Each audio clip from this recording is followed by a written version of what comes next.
L'autodéveloppement participatif et inclusif de leur localité à travers les initiatives communautaires, c'est le credo qui anime les populations de Mokele-Oum réunies au sein de leur communauté de développement en abrégé CODEMO.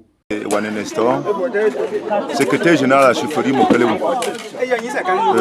Nous vous remercions d'être venus aujourd'hui voir ce que nous sommes en train de faire pour cette route départementale qui a été abandonnée depuis fort longtemps.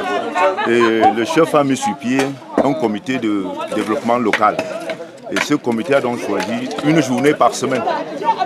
Pour les raisons que vous voyez, les femmes accompagnées des hommes pour essayer d'aménager la route. Village placé en altitude dans les périphéries de l'arrondissement de Santhiou, département de la Menoie, région de l'Ouest, Mokele-Oum affronte avec endurance les rudes épreuves de son enclavement.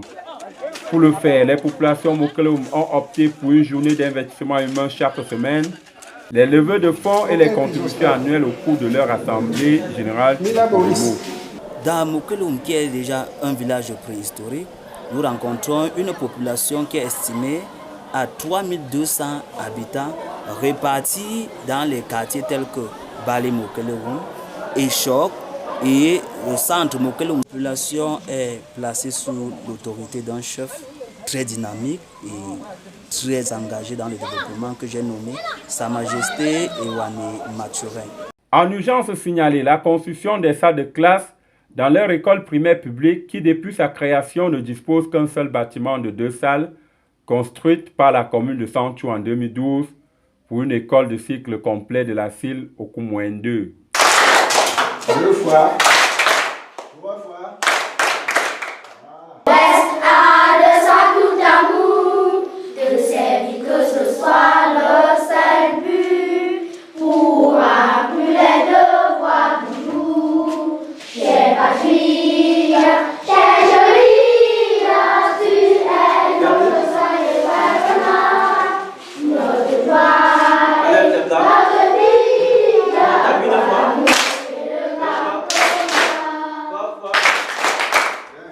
Véritable calvaire pour le personnel enseignant et pour ces enfants venant non seulement de Mokele-Oum, mais aussi des villages environnants dont les conditions d'apprentissage sont pitoyables.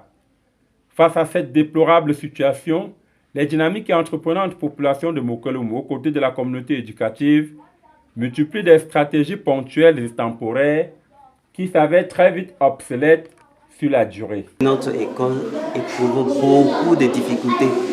Lorsque vous regardez même l'aspect même, vous voyez que ça présente très mal. Regardez, voici une salle de classe divisée en 2 par un contrevent.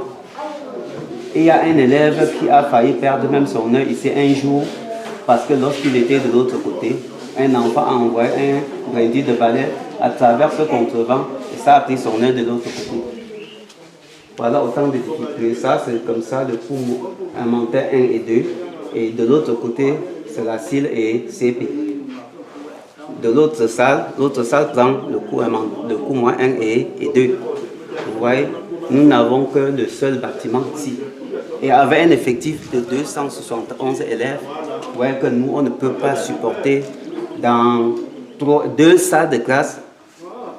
Ça va être 2 salles construites par l'État et qui regroupent tous les 6 salles, ou alors tous les 3 niveaux.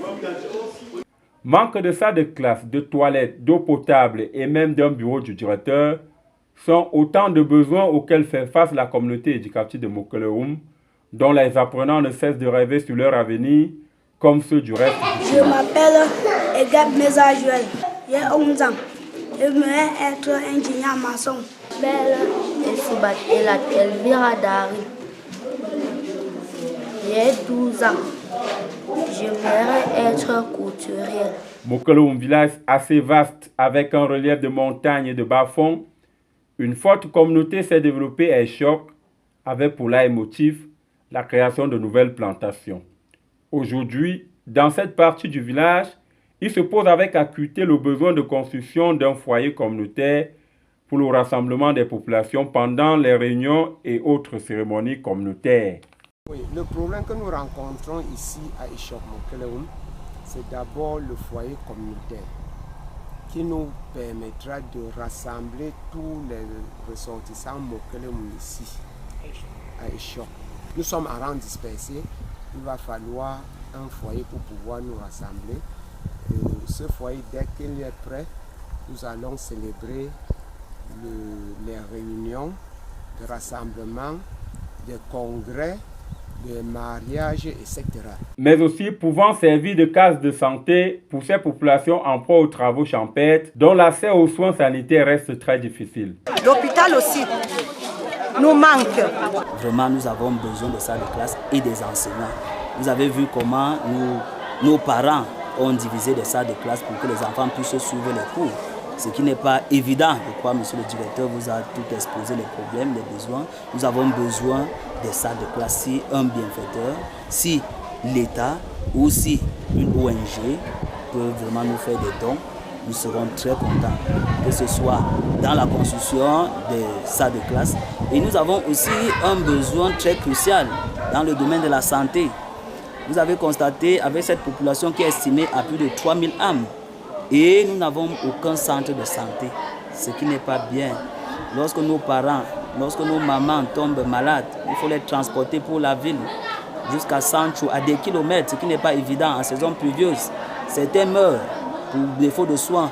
Face à ces défis sociaux énormes et pressants, à la limite de leurs efforts, les populations de Mokolom ont la main tendue à la Fondation Focho à travers la reine de cœur, Madame Londita Focho, dont la poursuite de la réalisation des œuvres sociales au profit des populations nécessiteuses par son feu illustre père, le patriarche Focho Victor, est une obsession. Le peuple Mokolom, à travers leur fils, espère.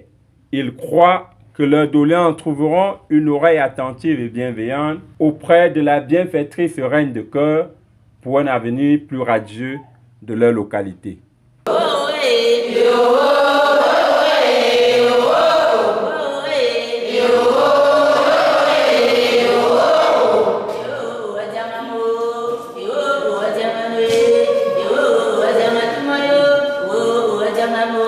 Bon sang,